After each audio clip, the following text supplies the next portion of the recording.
La population en Afrique est celle qui se développe le plus rapidement. Selon nos estimations, entre 2015 et 2050, elle représentera la moitié de la population mondiale. L'espérance de vie à la naissance a surtout augmenté en Afrique. Elle a gagné 6 ans en moyenne au cours de la dernière décennie. Car l'Afrique n'est pas seulement le continent des migrations et des crises, c'est un continent d'avenir. C'est aussi à ce titre que nous ne pouvons pas le laisser seul face à ces défis démographiques, climatiques, politiques. Nos entreprises, nos étudiants, nos chercheurs, nos artistes doivent s'y intéresser. J'étais marié en Côte d'Ivoire.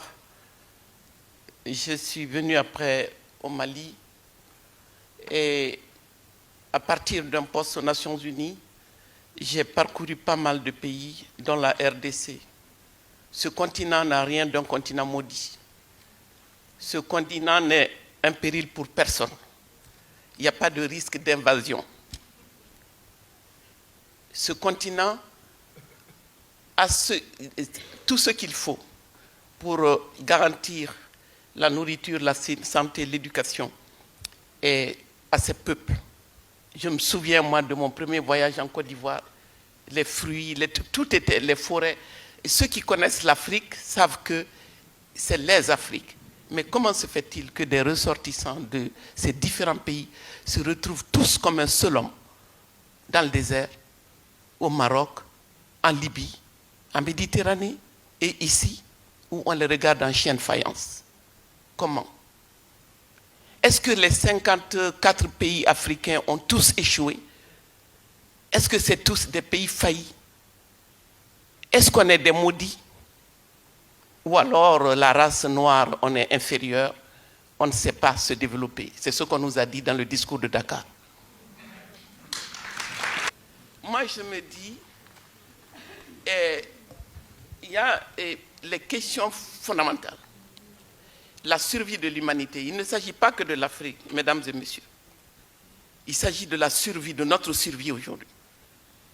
Parce qu'après avoir écumé le continent, et la planète, quand on nous dit que l'Afrique c'est la dernière frontière, cela veut dire qu'ils sont prêts à aller beaucoup plus loin et plus vite en Afrique dans l'œuvre de destruction et qui a créé les situations qui prévalent aujourd'hui, qu'il s'agisse du climat, du lien social, du chômage, de la pauvreté, la précarité, les retraites.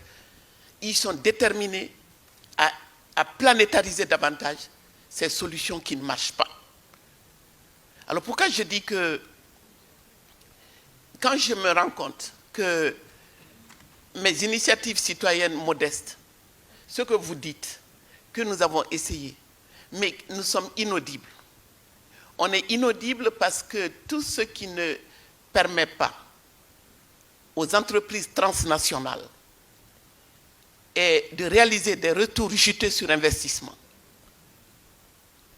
Et écoutez-moi bien, la guerre fait partie de ces investissements. La guerre, c'est du business. La guerre nécessite, il y a des retours sur investissement dans la guerre. C'est pour ça que quand on vous parle de paix, je suis désolé, j'ai regardé de nos chaumières, on regarde ce qui se passe ici, et quand j'ai vu la commémoration qui aurait dû, et vraiment, ça a été une telle boucherie qu'on se dit que la conclusion devait être le devoir, vraiment, sans ruser, sans tricher, et de faire taire les armes. Mais quand on voit qu'à l'issue d'un tel processus et d'un forum de Paris sur la paix, on vient vous parler d'une armée européenne contre qui? Quand c'est l'Europe qui envahit, quand c'est l'Europe qui a détruit la Libye, quand c'est l'Europe qui s'est invitée au Mali, personne ne lui a demandé de venir au Mali, je vous le garantis. On continue, on vous laisse entendre que Serval, c'était à la demande du président malien, je vous dis non. Il y a un excellent documentaire, c'est David Poujada qui l'anime, où on voit comment est la décision. La France est au Conseil de sécurité quand même. La décision d'intervenir au Mali, en fait, était prise depuis 2010. fallait, face aux BRICS, la Chine, la Russie, il fallait absolument reprendre pied dans le précaré français. Et le Mali a servi de tremplin pour cette phase de la militarisation de la mondialisation. Parce qu'on est entré dans la phase de la militarisation de la mondialisation. Nous n'en avons pas les moyens. Nous n'en avons pas l'envie. Je déplore qu'un pays comme le mien soit obligé de consacrer 22% de son budget à l'armée. Je dis, l'armement le meilleur dont nous avons besoin aujourd'hui. Nous devons outiller les citoyens. S'il y a une bataille à mener, c'est la bataille des idées. C'est nous, les soldats de cette bataille. Et nous avons besoin d'idées nouvelles, d'idées partagées. Et tout cela, c'est à construire à la lumière de nos réalités telles qu'elles sont en train de se dérouler aujourd'hui, ici et là-bas. Parce que moi, je ne veux plus que vous soyez, et avec tout le respect et l'admiration que j'ai pour vous, que vous ne soyez pas dans une position où vous nous écoutez parler des malheurs du monde et vous allez nous aider à trouver des solutions. Vous n'en avez pas. Vous n'avez pas de solution. Vous pouvez donner matériellement, financièrement, contribuer. Mais les solutions les meilleures viendront des peuples eux-mêmes, des peuples avisés, organisés, mobilisés.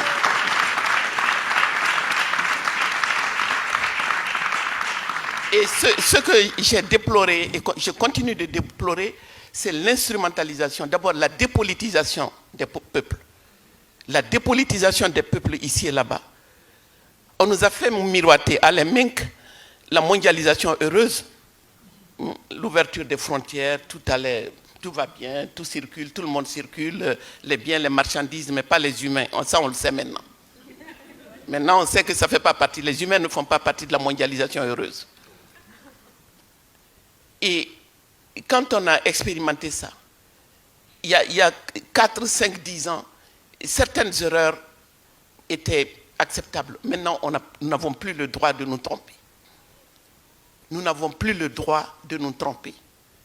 Parce qu'ici, on vous trompe en disant, on les aide. Bon, si vos impôts servent à nous aider, et que malgré tout, on est si nombreux dans les bateaux, c'est qu'il y a un problème avec nous. Mais moi, je veux que vous sachiez qu'il y a surtout un problème avec l'aide. Un problème avec le modèle économique dominant. Le capitalisme, depuis sa naissance, a eu besoin de l'Afrique. De la traite négrière à ce jour, ce système a eu besoin de l'Afrique. Ce système ne peut pas se passer de l'Afrique.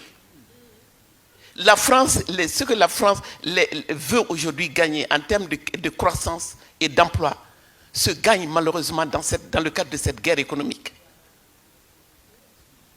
Donc, les gens de la droite conventionnelle le savent, les conservateurs le savent. Ils savent très bien que ce continent immense de 30 millions de kilomètres carrés, avec toutes les ressources naturelles stratégiques dont ils ont besoin, c'est là-bas qu'ils peuvent aller chercher et la compétitivité va se gagner là-bas. Mais à condition que nous, on prépare le terrain. Si nous ne faisons pas les mêmes réformes structurelles que vous, ils ne peuvent pas entrer chez nous. Donc il faut que les politiques d'ajustement structurel, que nos dirigeants mettent bien dans leur tête que tout ce qu'ils ont à faire, c'est de réformer. Et les mêmes réformes qu'on vous inflige aujourd'hui, dont vous ne voulez pas, on va nous les infliger à nous, mais tout passe comme une lettre à la poste, parce que personne ne comprend. La télévision, nos télévisions, c'est comme la mondialisation heureuse, c'est les télévisions du bonheur. On chante, on danse à longueur de journée. Et